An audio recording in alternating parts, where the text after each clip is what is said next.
You're making clear your message is you're not going to leave entirely, but you're definitely not going to add any more restaurants here under this new leadership. Why do you take such issue with the new mayor?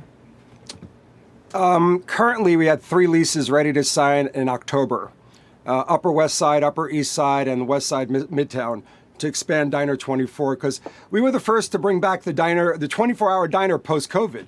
Because remember, all of them closed, and we brought back the 24-hour diner, and it really was such a success. We wanted to open 4 altogether just in the Manhattan area. But, when I start hearing uncertainty and I start hearing, defund the police and a lot of uncertainty in the small business areas of what I'm hearing this upcoming mayor campaigning on, we like clarity. We don't like guessing. So right now we're just like a sit back and wait and see if he can pass some of these things that he campaigned on, because we're not going to open businesses in that climate. I don't think people understand how dangerous Zohran Mamdani is to the future of New York City. So if not in New York City, where else might you open more business? Well, we have 2 diner leases ready to go in Miami, where I am right now. And we have plenty of capital to expand because the business is doing so well, and I believe there's a need for a 24-hour diner. But when you get to that $20 price point, people don't, the politicians don't understand it because they never ran a lemonade stand. But when you raise minimum wage to $30, at that point, that $12 hamburger becomes $22. And it's not going to work when you're in the fast casual business where the average ticket is $15 to $24 a person. That's basically a nail in the coffin. You're out of business. And all I say to the mayor, upcoming mayor, is, and actually he's quite impressive for a 33-year-old, but he's never run a business. He's never run a small business. And to me, I think he needs to open the doors for dialogue or debate with small business owners like myself and other restaurateurs and other small business owners to open dialogues. I think the best thing for all of us is a better New York City. And I just think his policies, his Democrat socialistic policies do not work. I think from now on, business experience should be a requirement in order to run for office here in America. Because if you've never run a business, how are you supposed to know how to run a city? A city basically operates like a business. That's why it's so easy for these socialists to say free this, free that, because they don't understand how business works. Well, and you're a big voice in all of this, because if businesses don't want to operate here, that's not good for the city. Here he is, in his own words, making his pitch to New York City businesses. Listen. So what I want my policies to do is not only to make it easier for working people to afford this city, but also to ensure that businesses are able to attract the top talent to this city.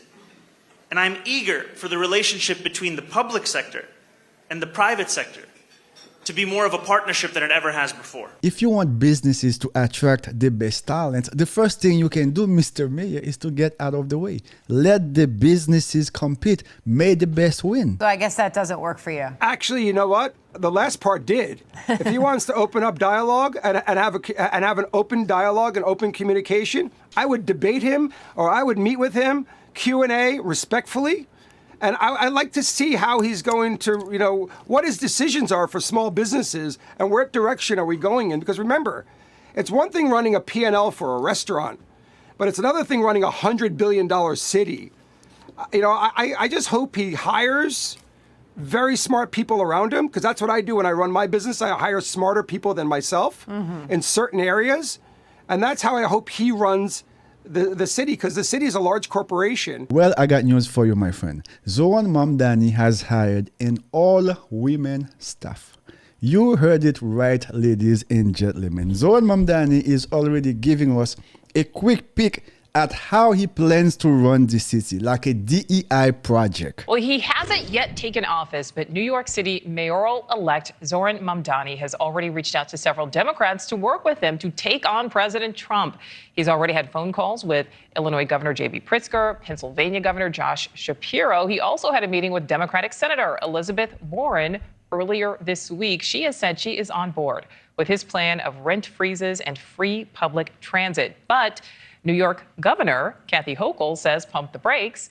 because right now she doesn't see a plan that takes money out of a system that relies on those fares. I think by now it is very obvious for all of us to see Mamdani never had the intention to help New Yorkers. Mamdani's goal was to gain power, remain in power, fight President Trump, raise millions of dollars, and then let the New Yorkers know the reason why he's not able to achieve any of his empty promises is because of President Trump, is because of the governor. Leah Lando is live for us there in New York. So Leah, what more are you learning about these meetings, about these phone calls?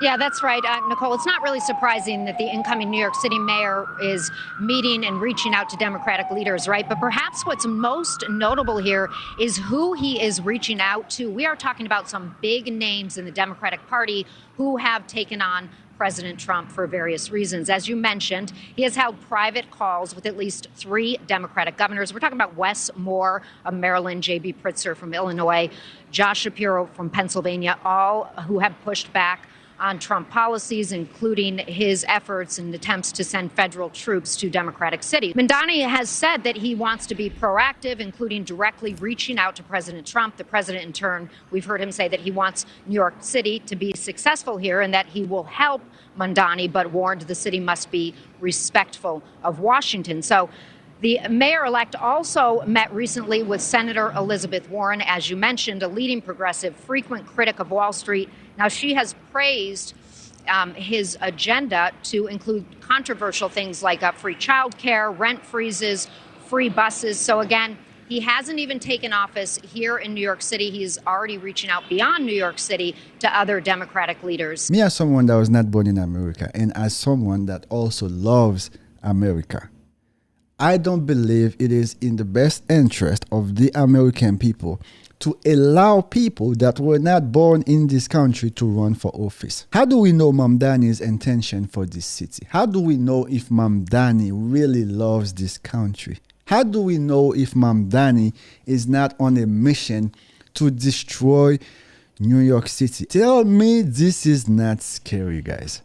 And that's one of the reasons I don't trust this guy. You've never seen him, like a normal person with a normal face. No, he always has a big creepy smile. Anyway, guys, as always, thanks for watching. If you have not subscribed, go ahead and hit that subscribe button, leave a comment, let me know what you think. I enjoy reading your comments, even the bad ones. Some of you guys are savages.